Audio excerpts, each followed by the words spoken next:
So you are muted, so I wasn't sure if you were talking before, but we can go ahead and get started. So thank you everyone for coming to our event this week. So Ask an Advocate is a part of the Sexual Assault Awareness Month. Sexual Assault Awareness Month is it's set in April. And so today or this month, our event or the theme of this month is building safe online spaces together. So I think after the pandemic we were in and utilizing Zoom a little bit more, I think it's really important to utilize these spaces in a very intentional way. And so Ask an Advocate is meant to share space with other culturally specific organizations and agencies that help people affected by sexual violence. So today, we have the Hmong American Women's Association based in Milwaukee, Wisconsin here with us. We have Nuchi and Lena here as the representatives of HAWA. And so for our first question, it's just a basic introduction to the advocates we have. What are your name, pronouns, how long you have been with the agency, and your educational background? Hi, everyone. I can go first. So my name is Lena, she, her, hers, and I am HAWA's Outreach and Education Director. I've been with HAWA for almost 3 years now, but I have joined HAWA initially as part of their program. And then after their program, I continued to ensure that I myself showed up in space at HAWA because I really align with their values and their mission. And so I did a lot of HAWA volunteer work for the last 4 or 5 years. And then I am now, the last 3 years, I am now officially part of HAWA's team. Hi, everyone. My name is Nuchi Vang. I am the manager of advocacy at HAWA. I've been here about 8 months. My educational background, so I went to the University of Minnesota Twin Cities, graduated with psychology degree, and I minored in Asian and Middle Eastern studies, along with gender, women, sexuality studies. I've been doing this work for about 6 years now. Started off as working as an advocate on a 24/7 helpline. And that's where I got a lot of my direct service experience. And then out of college, just knew that I wanted to continue this work. And so, yeah, now I'm here at HAWA. That's awesome. Thank you for sharing. A segue from the regular questions, I just wanted to ask you to how you heard about HAWA in the first place.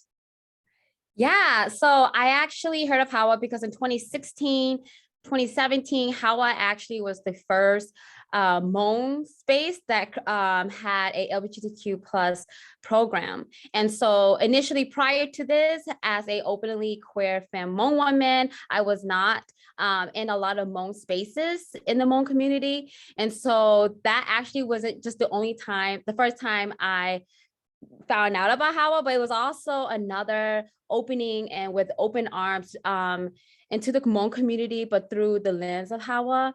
And so that's how I found out about HAWA, was through a program that I actually joined for 2 years. Yeah, so as I said before, I've been doing this work for a while now. And I think when I came out of college, I was really looking for how can I do this work within my community? And so I was working at a mainstream organization and got into connection with other Hmong advocates. And then that's how I met Lena. We kind of just touched base with one another, connected, and that's how I found out about HAWA. And then once I saw that HAWA had posted up an opening, I knew that I really align with the mission and values here. And I really wanted to be a part of this community and this family. And so that brings me along here. That was me 8 months ago. So, and she's not going nowhere. No, I'm here forever. That is amazing. Thank you for sharing. It's really inspiring to hear your stories and how you got here and see you as two big pillars of the Hmong community and inclusivity in the Hmong community. Oh, thank you. So the second question is, what does a victim/survivor advocate do? And what are some examples of your job duties?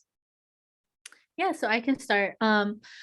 So first and foremost, we provide emotional support. So we recognize that a lot of the times when our Hmong folks are coming to us with their stories, we might be the first person who they're disclosing their story to, or we might be their actual first positive experience of their disclosure, right? So first and foremost, we want to make sure that we're upholding that emotional support aspect. And while we are listening to these disclosures, we're also thinking about resources that can help protect them, right? So restraining orders, we're thinking about shelters if they're in an unsafe situation, and just bring up these resources so that our clients can really make an informed decision. So we help them navigate a lot of different systems as well. So divorce systems, divorce processes, criminal court, those are the places that we really help guide our clients when they're going through those processes. Yeah. Yeah, and also to be noted too, Nucci cover a lot of important part about the victim survivor advocacy work here, and also to be known too, right? Because we are the only Southeast Asian woman led and queer femme led org in Milwaukee, that the way our advocate to provide services for client is that they're coming through a culturally specific lens. And what that means is that our advocates actually are able to help our clients, right, especially Hmong clients, really help them understand like the domestic violence and sexual assault resources in Milwaukee. These are conversations that we know are not happening at the dinner table at home, or it's not conversations that even parents are having with their children. And so that's why programs like our youth program too are very important. And a lot of those are actually led by our advocates. And the reason why we have that structure too is because it's really our advocates day in and day out that go through this experience with clients, with survivors, and they hear these stories and they have to actually hold those spaces with that, right? So oftentimes when we present our program, it's not because we're just pulling this from like textbooks or anything. We're actually pulling this from a really culturally specific experience. And so we're able to move through that lens because of our own experience, because at the end of the day, after that 9 to 5, right, we still go back into community. We are still living with community and in community. And I think that piece is really important when folks are thinking about HAWA, and when folks are thinking about advocacy, specifically at culturally specific areas, right? Then what does that look like? And what it looks like is that we're able to have not just the language piece, but survivors are able to show up, right, at our door, not having to overly explain a certain situation through a cultural lens. Even our screening process and our intake process looks different because who is showing up at our door are women like us, right? Are queer and trans folks that's also in our community that oftentimes do not have resources to go. And so they're having to seek for resources outside of the Hmong community. And we have to figure out where does the justice really lies. And so that's also just something to think about too when folks are like wondering at advocacy role. It does look different, specifically on the organization as well. I love in particular what you said about how you don't pull your information from textbooks, pull them from cultural experiences, because I mean, it's no secret that textbooks do not have correct information specifically about Southeast Asian folks as well. So it's great that you said that and pointed that out, because I think it's a really important comment to make. Yeah, thank you. Right. So the next question that we have is, what are some of the joys you have experienced working as a victim/survivor advocate? Yeah, I think the first thing that pops up in my mind is a lot of times, like Lena was saying, when we have our folks come in, some of them don't realize that they're in domestic violence relationships or situations. And some do come in a lot with self-blame, holding pieces of, this is what I did for this to happen to myself. And one of the joys that comes with my work is when you see that whole 180 flip, that after meeting with you, after having conversations, after that education piece, they realize like, no, this actually wasn't my fault. And these things that happened to me, it wasn't fair and I didn't deserve that. Mhm. And so seeing that liberation, I think is one of the biggest joys for me, is just that we were able to be with them in that journey where they they are liberated of the guilt and shame that they might have carried throughout their experience. Yeah. And a lot of the joy really comes from seeing our clients and our survivors leave the situation with a plan, with self-determination, and their ability to have, right, like the social justice.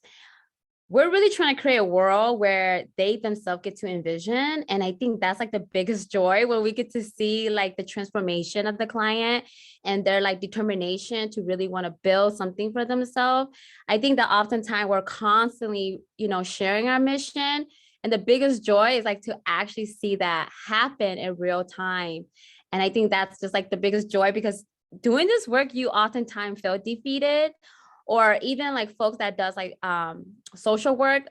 When you hear someone does social work, you're immediately, it's like, oh, it must be a very like, you must feel like undefeated all the time. But I think if you really are committed, right, to this work, and like how HAWA moved to, you get to be on this journey with this client like Nucci shared, and in real time you get to see folks actually practicing this mission that we're really trying to get to the end line, right? And so being able to experience that, be on the journey with the client and seeing it happen in real time has been the best joy. Yeah, I think that's a really, really beautiful piece of it. And thank you for sharing that. The self-determination and seeing your plan in action is a huge moment and a huge moment of joy. I'm going to divulge from the questions once again and just ask, how many times on average does it take for somebody to walk in through HAWA's doors and then have that self-determination and plan? Does it take like more than one session with you all, or how does that work? Yeah, I think it depends on that person and on their Mhm. journey. So everyone's journey's timeline looks different, specifically on that person's journey. And trauma is a real thing. I also think too that it depends on the person's support around them and what a support look like for them. So the measurement of the time frame does look different. Something that we're also practicing too is that once our survivors are out of that situation, it doesn't stop. What are the next step? What else can we provide? Where else can you go, right? What else? What can liberation also feel like beyond this for you? So I think even with our clients that do come in and we're able to get them out of this situation to X, Y, and Z, if they're moms, or if they're trusted adults who take care of other children, our relationship extends to their kids as well. And so that journey and that timeline continues to grow and go. So the self-determination doesn't stop once they finally leave their situation. It actually continue and it blossom and it grows and it gets seeded again. The process starts over. So it's really like a infinity piece for us. We're always trying to figure out sustainability. And then once the client is able to get from point A to point B, what does C, D, and E, and F look like, right? How can we keep going beyond this? And so the self-determination continue throughout the process. I think our number one goal when they come through the door is safety. And what does safety look like? And I think that's like our first initial priority. And that takes, depending on the person, right, and their situation, it's on them. And we're really big on like, how can we also help women, right? Being able to like make decisions over their own body, over their own life. And that's really on their timeline. We as advocates, like Nucci mentioned earlier, is really here for your support, your guidance, and giving you these different options and resources. We put everything on the table for our survivors, and then we encourage them, right, to make a decision that feels right for them. Mhm. You want to add? Yeah, something I just want to add too is that we know on average it takes 7 to 8 attempts to leave a domestic violence or a toxic relationship. And so we really allow the client to have their own timeline too, with where they feel comfortable with things, how long it takes for you to process things. So we never rush clients, but we do move them with a sense of urgency that, others who have been in a similar situation with you have ended up really hurt. And so we're always here with open arms when our clients are ready. And like Lena said, just providing these options and letting you know that not only is this available to you, but you will also have our support while you're navigating that. And that really helps survivors to make a decision that they might not have made if they were on their own. Or again, if this is someone who doesn't have a support system, but now their support is HAWA. So Yeah. Thank you for sharing that. I think both of you really put into amazing words how, you are labeled Hmong American Women's Association, but you have so many other programs that help so many other, branches that aren't just related to women. And that's so important to mention that the aftercare and the healing doesn't just include, the women right there. It includes their children and it includes the folks all affected by it. So a wonderful, wonderful answer. So the next question is, what are some of the challenges you have experienced working as a victim/survivor advocate? Yeah, a big challenge for us right now is housing. Due to COVID, we have been really creative with how to find safe housing for our clients. And we know that this isn't just something that we are experiencing, but shelters are at max capacity. And with COVID and survivors having to stay with their abusers, or because of COVID, they don't feel safe to reach out for help for really very good reasons, right? We've been finding that getting these folks to safety has been really challenging for us.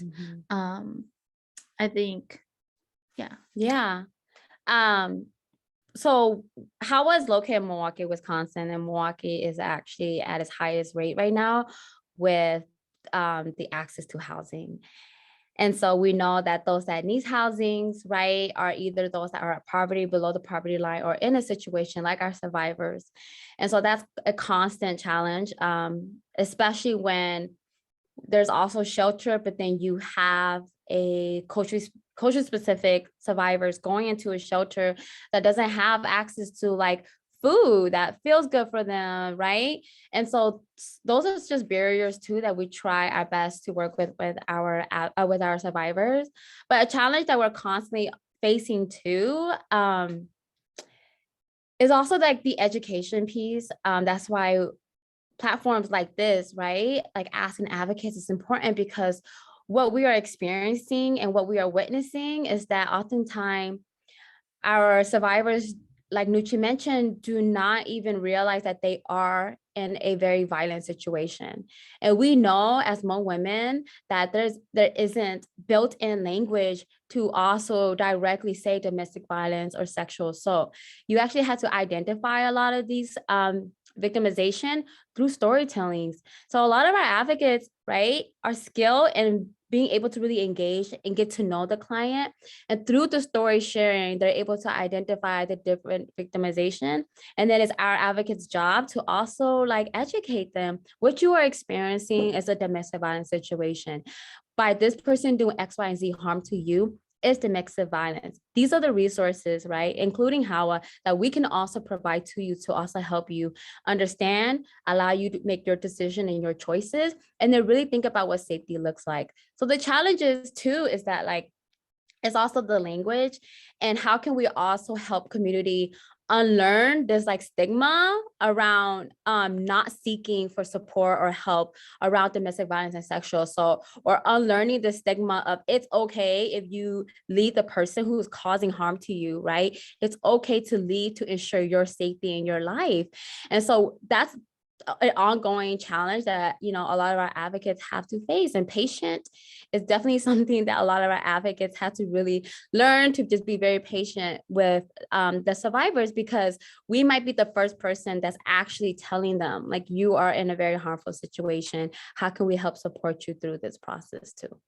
And to go off that with the stigmas, it is a really big challenge that we are this radical new way of a Hmong woman and family, figuring out their how to get to safety, right? Or what are the best decisions for their family to keep them safe. Because we know with our culture, there are certain systems in place that don't prioritize a woman's safety and don't prioritize the children's safety. And so just being that new way of seeing in the community, that is a lot of undoing that our women have to do, that they have spent 50 years believing in a system that actually doesn't keep them safe. And so coming in with these women who they have their foot through the door. They do want to know more about HAWA, but their beliefs are, and their trust is a lot in the cultural systems. It's a lot to gain that trust and to empower them that you can move forward in this way and that it will be okay. And one thing too that we prioritize is that Lena touched on this as well, is that we know that when we get you to safety, it doesn't end there, because you are living with the stigma of these cultural stigmas of being a divorced woman, of being of having children without another parental figure. So it goes beyond that, and it really is making sure that we have that cultural piece. So again, they don't have to over explain why they might not want to make a decision. We know why. We know how community reacts, and so we can really be that loving space for them too. Yeah. Thank you for sharing that. I think the answers you gave really tie into the next question I want to ask. And I just want to say that it's so hard being in these spaces with shared identities, just because vicarious trauma is very real. Our past experiences are very real. And so the next question would be, what activities do you utilize for self-care to prevent this vicarious trauma? Yeah, I can share a piece, but the second piece I would love Nuchi to share because she started this with the team. So we are, I think this is the beautiful thing too, when folks are like, oh, they're a Hmong women and queer femme women led. It's like, but that also means that when Hmong women, specifically women in general, is leading, the outcome is actually completely different and is in a very transformative, very loving, very healing way. And so we actually have a flow chart for our entire team on capacity. We are big like anti-burnout. We do not believe that folks that are doing this work should ever feel burnout, specifically women, right? Because naturally we are taught that burnout is normal for us, and it's not. And so we do have a flow chart that our executive director really created to ensure that her entire staff is well taken care of. And like we're constantly checking in with our mental health, we're constantly checking in with our capacity. And I think that's why it's important that in this team, we do build this culture of like checking in on each other, being very objective about our capacity and being very honest about support and what does that look like. I think that again, we are really trying to unlearn and really dismantle the stigma that Hmong women have been taught our whole life. It's like asking for help. And that also means advocates too. Strong people need strong people. So we do like are practicing asking for support within our team. And this is my favorite part, but I'm gonna have Nuchi share this one. Yes, and we also have an internal wellness committee where we really focus on what are some things that we can do as a team together, because we know that we can't do this work without one another. And so we really prioritize like collective healing. And if I notice that you're not feeling well one day, your healing is connected to my healing too, not only because of the work we do, but because we genuinely care about one another. And so with our wellness committee, we just make sure that our staff has a chance to just be together, to have fun together, and just heal together, because we know that when we're all prioritizing each other, we all move in a loving way that really works best for not only just our clients, but our staff. It's easier to ask for help. It's easier to be honest about your capacity and boundaries when you know that the person you're disclosing to really cares about your mental well-being as well. And something too, Shortdraw, when you ask this question, piggyback off what Nuchi said, when we as a team collectively do this, we are actually portraying misogyny. We are actually portraying patriarchy and what was built to actually not see Hmong women build sisterhood together. We're taught that like the only sisters you're supposed to build with, right, are those that are in your immediate family. But here at HAWA, we're like, actually, we need to really build with each other because the work that we do is important, and something that we continue to also have a conversation about is that when we do say we love our Hmong community, that also means every single staff that chooses to show up at HAWA every day, because we are a community. And I think that when Hmong women move in that way, without even noticing, you're actually betraying a lot of system that is actually very harmful to women, girls, and queer and trans folk, which is dismantling misogyny, dismantling patriarchy. And I think even in that, it's so much like self-care and self-healing and a lot of self-loving. And I think that we're able to really build this very strong like family and supporting each other, because the work that we do is heavy and it is a lot, but then we're able to like really balance and support each other through that. Mhm. Thank you for that beautiful, beautiful answer. That inspired me so much as a young Hmong woman going into the field that we are going into. And I just want to point out that yes, like you provide services for Hmong women, queer folk in the Hmong community, but you also provide services by just inspiring us, by just inspiring the people you work for. It's beautiful. Oh, Thank you.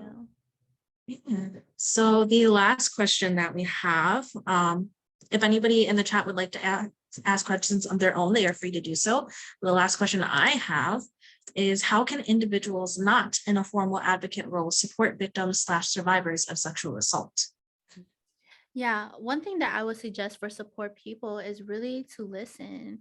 Again, it is incredibly brave for a survivor to bring forward their story to you. And with that responsibility, you are responsible for holding space for that person. And that's active listening, that's eye contact, that's body language, that's little to no distractions. And I would just recommend support folks too to really just let their feelings be what their feelings are. And I know it is instinct to come up with solutions and answers, but a lot of times when survivors are disclosing, they really just want that space to let you know like how they feel and what they went through. And so there's always a time and place for resources, but that initial contact, I would say, be that listening ear, be that person who validates how they feel, and remind folks that what happened to them isn't their fault, because a lot of times survivors do feel that self blame, or they carry the self blame because they might want to have felt like they had some sort of control in that situation. But we know that when violence happens to survivors, a lot of times their choices are taken away. And so just being in that space with them, validating their feelings and letting them know that you'll be there for them is really, really important. Yeah. And also know your local resources. The most you can do is know your local resources and be honest with yourself. Like Nucci said, like if you feel like you don't have the answers as they're sharing with you, at least have an answer to resources in your local area.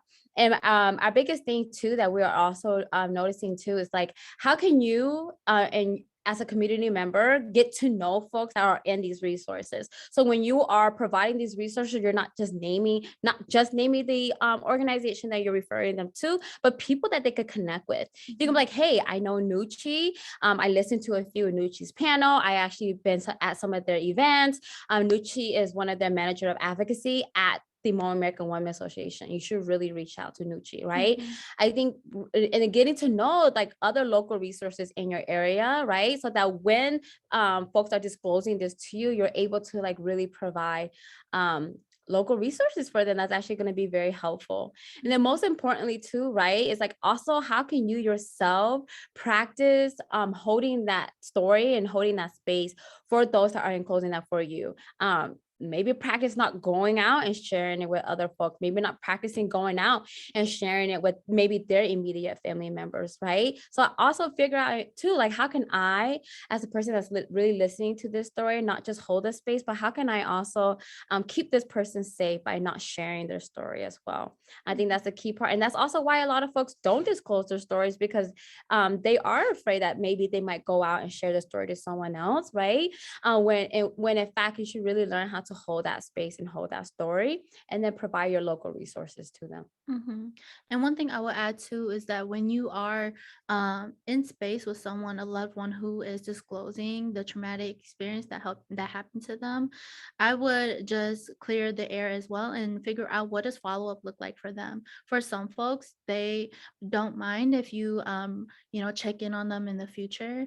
And I know for some support folks, they don't know if they should do that because they don't want to bring up emotions or feelings, and that could leave the survivor feeling like, oh, like I just disclosed this very big thing and we just haven't talked about it since. So check in with them. Is it okay if I ask you about your situation in the future just to see how you're feeling? Or is this something that you would rather bring to me when you want to talk about it with someone again? So that's a big thing I would recommend for support folks. Yeah. And then go with them to the resources.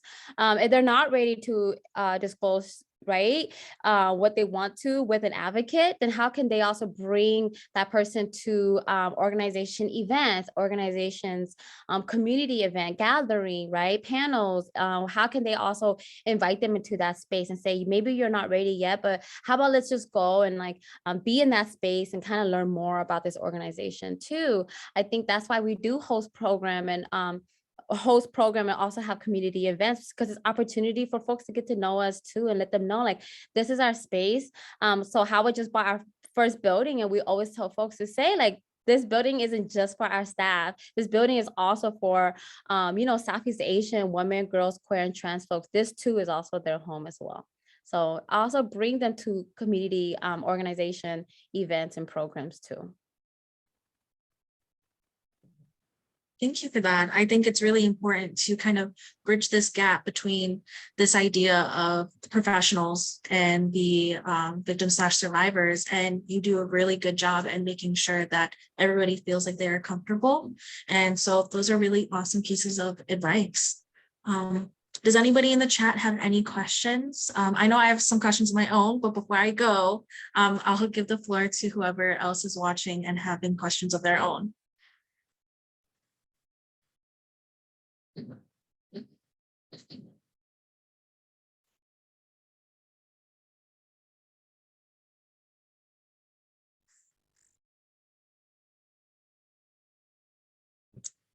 Okay, so one of my first questions, you kind of already did this, but what are some pieces of advice that you would give to people who are looking into this line of work?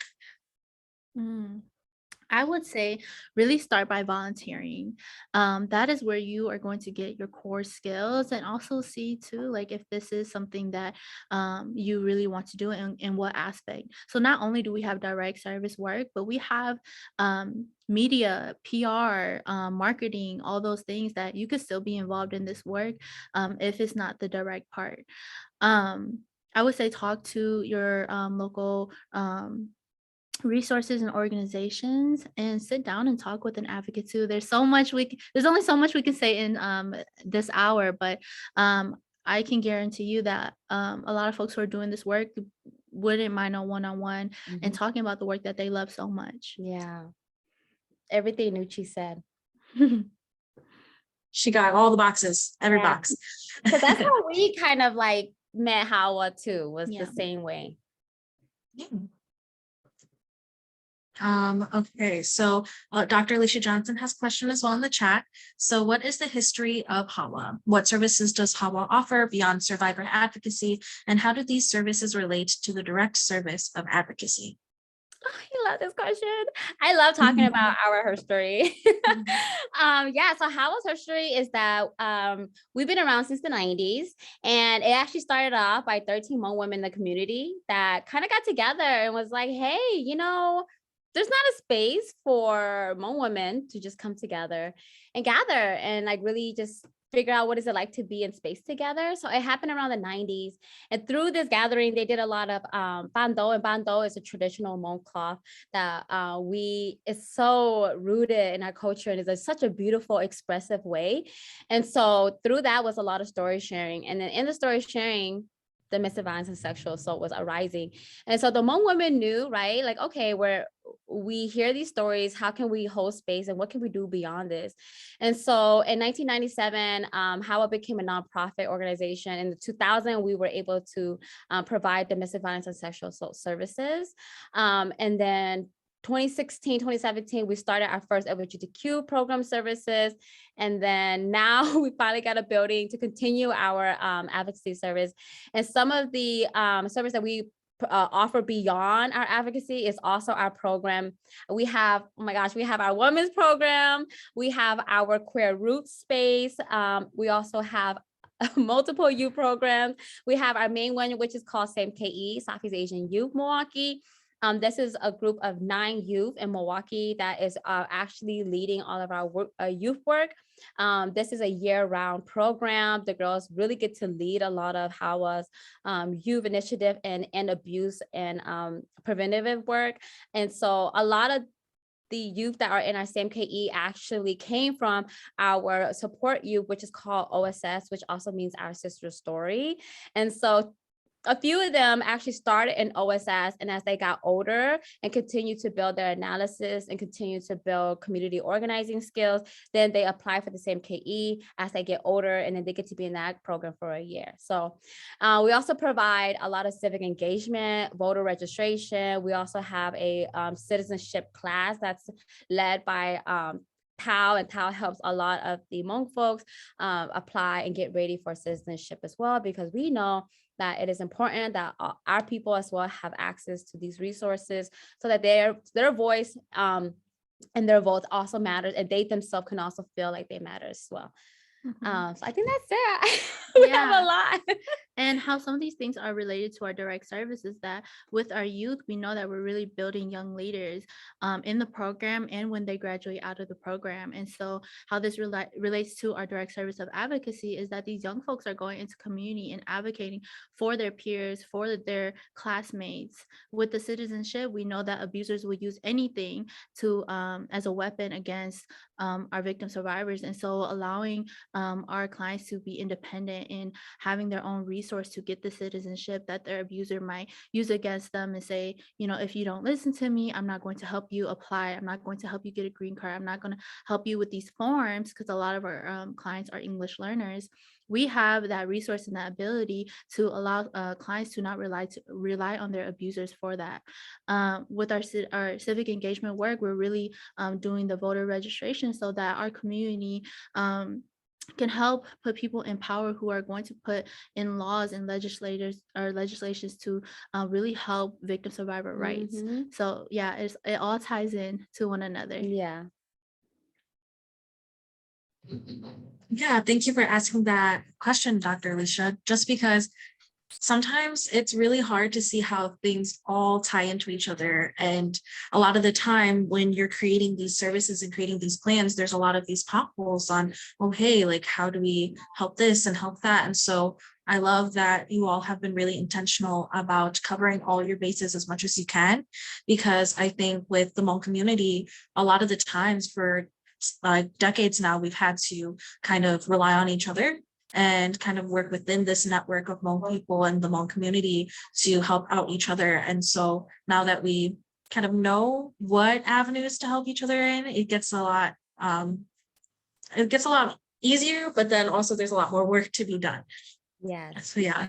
It's something I wanted to add to, sorry. It's a lot in one org, but we also provide a community resource center.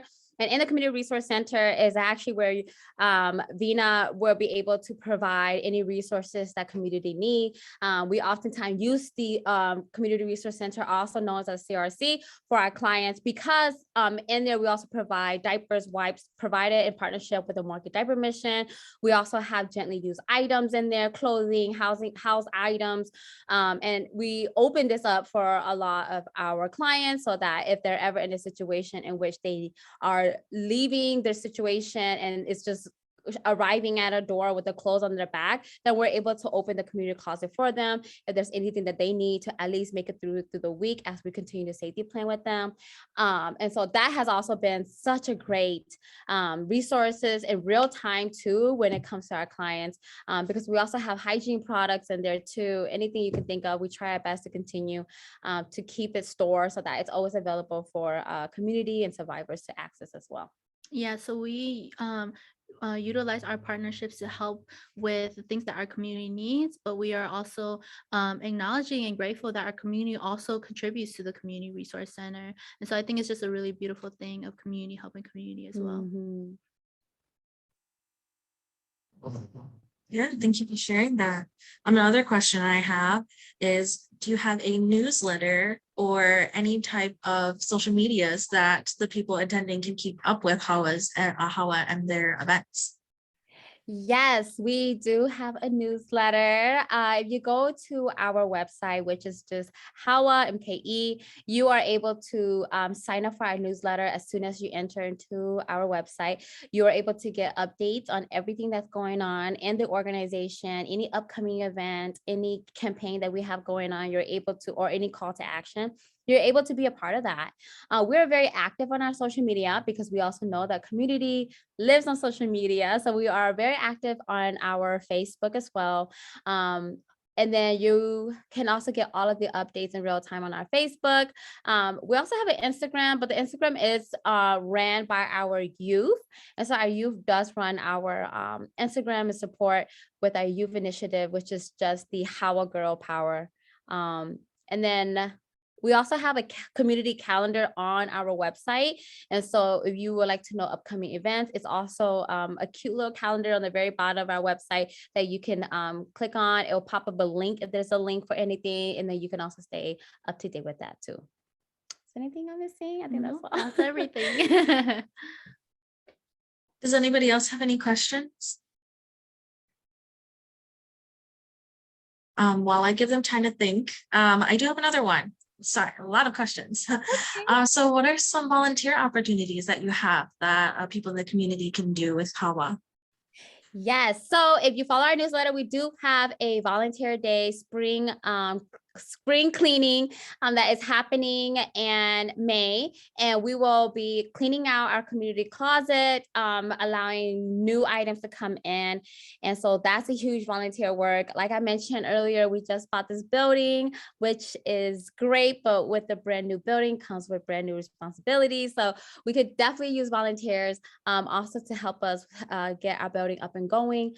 And the ways that you can also get contact and figure out volunteer hours is if you go onto our website, you're able to click the get involved, and you're able to send us an email inquiring that you are interested in volunteering. We're always so open to our volunteers. We do host a appreciation for our volunteers, so we do not forget about you. We always welcome you back so that we can host a nice just appreciation for all of our volunteers that come through. Thank you. And I guess Alicia and I are going to be joining very soon. I would love to come back. Yes, absolutely. Well, if there are no other questions, is there anything else that you would like to share with us today? Just thank you so much for giving us this time, and just the questions that were asked today were just so very thoughtful, and thank you so much, Wakil, for inviting us into this space. Yes, thank you so much. We really was looking forward to this. We really appreciate UWO and all that you're doing. How I really admires and love our partnership and our relationship. So thank you again for inviting us. Thank you so much for coming. I really, really appreciate it. You kicked off the Ask an Advocate for Sexual Assault Awareness Month very well. I appreciate all that you do for the Hmong community, all that you are doing to inspire the Hmong community. And I love our partnership too. Being an intern with the Women's Center has allowed me to see so far beyond what I thought was possible for myself and for the Hmong community, for women and queer folks and trans folks. So you both are huge pillars in this community of work and advocacy. I really appreciate it. Oh, thank you. I also want to thank everybody else for coming and joining with us today. We are going to be ending a little bit early, but I think we've gone through a lot, and take this extra 15 minutes out of the hour to ruminate and reflect and think about where you are in your life and your advocacy journey. So thank you everybody for coming. Thank you. Bye.